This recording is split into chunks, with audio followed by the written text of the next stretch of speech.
Erik Sandvik here in Press Conference Monday. The Talk Shop, glad to have you with us. And scoring Wyoming's only 3 points, first quarter, first series. Yep.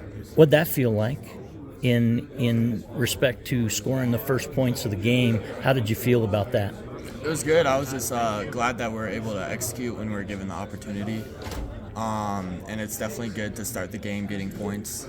Kind of builds momentum and stuff. Sure. So I was super glad that we got that. Then you wait and you wait. What's the wait like as you anticipate? You watch play going up and down. What's your routine in between opportunities to make impact? I always stay ready. Whenever the offense goes out on the field, if it's been a little bit, I'll hit some practice ones in the net, and then once the offense starts getting closer to the 50-yard line, I'll start warming up more and getting more practice kicks to get ready. But I just always stay ready and always prepared. And halftime is super helpful too because you can see the ball and get reps on that. Does anxiety build as the fourth quarter approaches and 0 points? 166 total yards offense going into the fourth quarter. Does the anticipation, what's coming potentially, is going to include you? Yeah, no, I try to keep a pretty even head throughout the whole game and try to always stay ready. Stay calm, huh? Stay calm, yep. Nice. So yeah, I just always try to stay. I wouldn't say the anxiety is the hard part. I would say just keeping the body warm and staying mentally prepared. What role do you take at halftime, following coaches' instructions and the mood of the team, the morale of the team in Fresno this past weekend? I just go around high-fiving all the teammates, trying to lift everybody up, trying to keep them in the game, locked in, just being a very motivational and positive person on the sideline whenever I can. All right. Now, when you work through practices, how do you put yourself in that intensity to where you can, 4 wins, 6 losses? What do you derive from the wins and losses that you carry into the next 2 games ahead?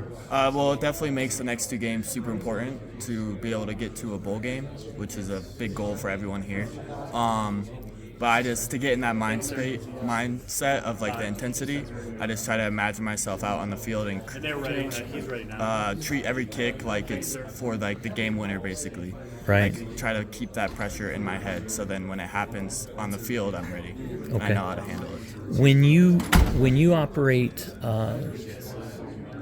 from a mistake, one kick resulted in catching too much turf. Yep. And what do you work yourself through to capitalize on learning from that? And does it impact your practice the next week? Does it, what goes into that happening perhaps and understanding how you're not going to let it happen again? Yeah, no, all of those were great motivation for me, and I kind of went back to the basics throughout the week in practice, and I was just focused on getting good contact on the ball every time, and whenever I get good contact, it goes straight. Cool. So as long as I focus on that. Any chance we're rolling Cole jerseys in the next 2 games? I wish, but those are real popular amongst the team, weren't they? Yep, we all really like those, but black and white. Probably not. Probably not.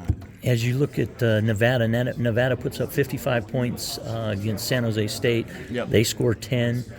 What do you feel going into this week's game?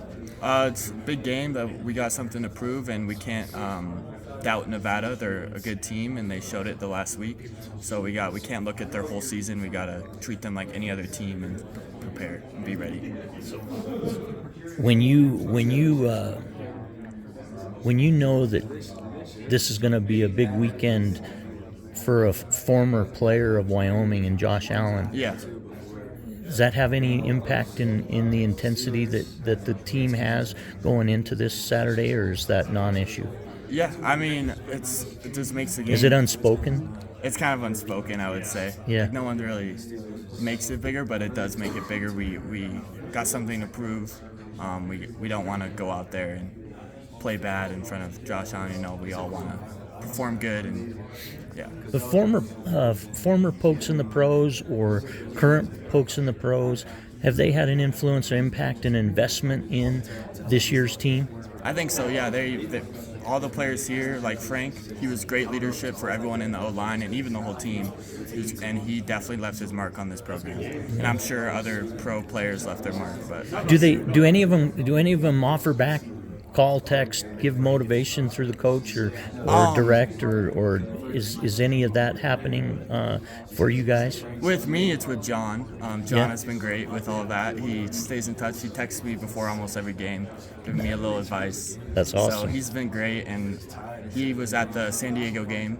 He came and met me at the hotel the night before, and Sweet. So he's super supportive. Congrats. Well, you good luck this weekend. Thank you.